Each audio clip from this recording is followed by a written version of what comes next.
case briefs, and so much more. LSData's got what you're looking for.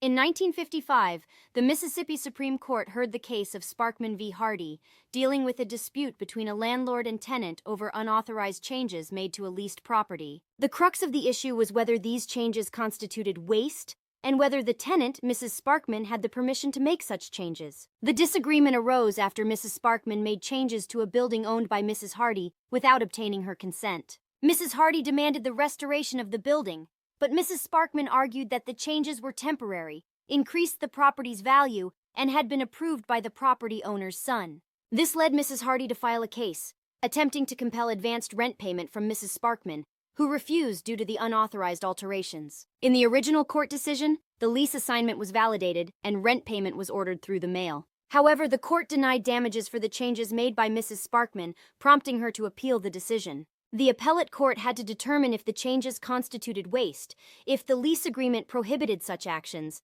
and if the property owner's son's actions outside of court were admissible to prove agency. Ultimately, the court ruled that Mrs. Sparkman's changes were temporary and did not significantly damage the inheritance, therefore not constituting waste. They affirmed the lease assignment, the order for rent payment through the mail, and denied damages for the changes. Additionally, the court held that the property owner's son's out-of-court declarations and conduct were inadmissible and insufficient to prove agency.